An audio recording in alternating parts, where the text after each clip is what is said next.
Alright, so I've done a bunch of testing with this thing, and I can't seem to get it to stop working, so I don't know what was wrong with it before. But there was a connector in there that definitely was loose. But I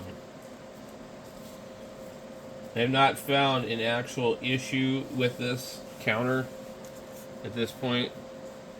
Um, did a bunch of testing with the Nano VNA, or excuse me, the Tiny SA. Unfortunately, it's really, really hard to film this thing. It just like does not want to show up on the screen. But basically, you can turn this into a signal generator. You can also go ahead and touch it onto here, and we can look at the signal if it'll pick it up. It says 10.3 megahertz, which is not what it is.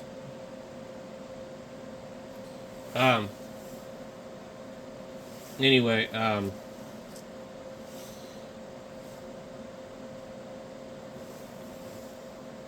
yeah, it's really hard to film this thing because it just won't show up. But with this thing here, you need two wires. You're gonna need some kind of adapter. And I had one, and I don't know what the hell I did with it. Because I have a bunch of cables that have alligator clips on them, and I would just need an SMA to SO239, and I could put them on there, you know. But this thing here is outputting a signal, so we should be able to actually like detect it. But if you go like this, you're not really gonna get the full story because you don't have a ground either.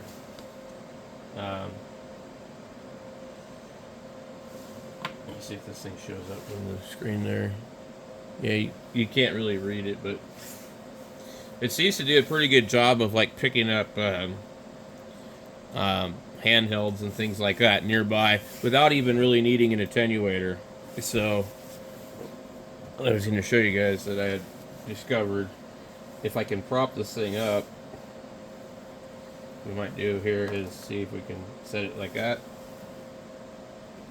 And I'll bring the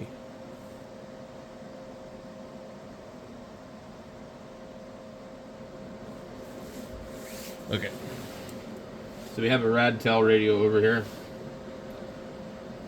Yeah, I think this only goes up to 350 megahertz on the low input. 146,500. And we can see we're near the antenna and keyed. You see some initial spikes when you key up. And then these other ones here, if you were to manipulate it, you would see that those are harmonics or whatever. You can get the antenna near it. But anyway, the thing is, with these, all these guys like to run these attenuators on them. And they're directly feeding the signal into this thing, which is stupid. I don't know why you would want to do that. Unless it offers a whole lot more accuracy, and I don't really think it does. So, for something like this, either use the antenna or build an RF pickup, an RF sniffer. Something that's not directly coupled to this thing so you won't blow it up. So we can see these right here. I get closer to it. It does change a little bit. But we can test a few different radios on this and see which one looks the worst.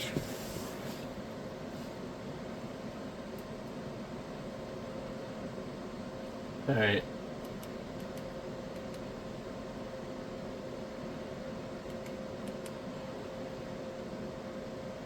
We're on 146.510, close enough for me.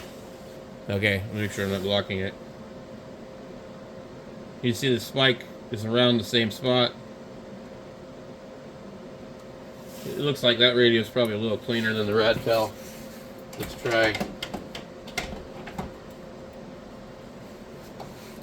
something that might not be clean. Channel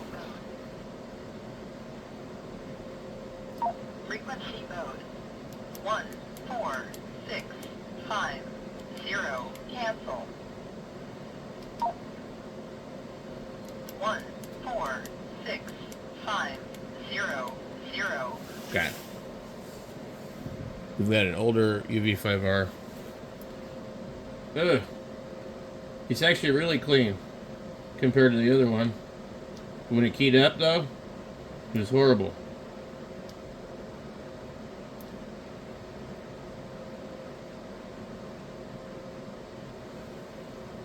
So our main is about 12 dB.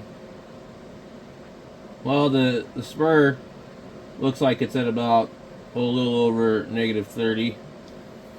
I don't know, but to me, it looks a little cleaner than the other radio.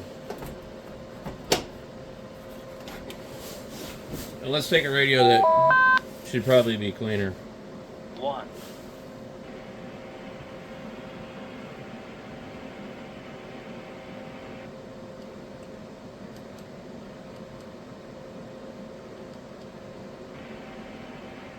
Let's see if I can get this thing to go to.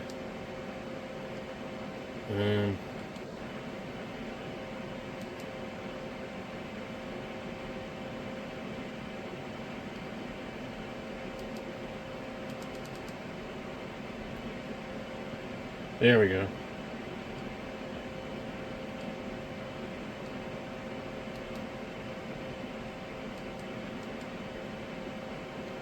Well, this thing's got some lag to it.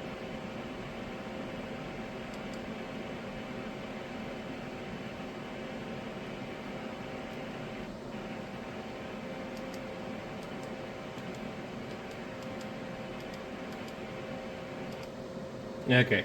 Right. On 146.500.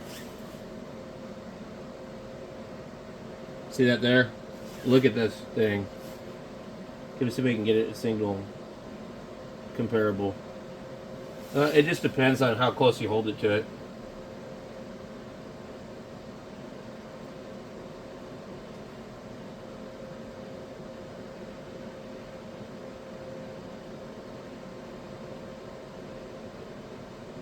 What about -9? It looks like we're under the 30 mark. So a little bit cleaner.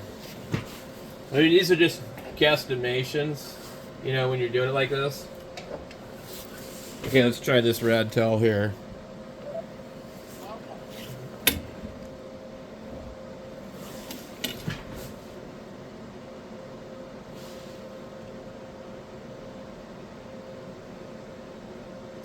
This one's really bad. Really bad. Horrible. Now, I might not be doing this right, so, but, to me, I see a harmonic somewhere down the band that's almost as strong as the fundamental.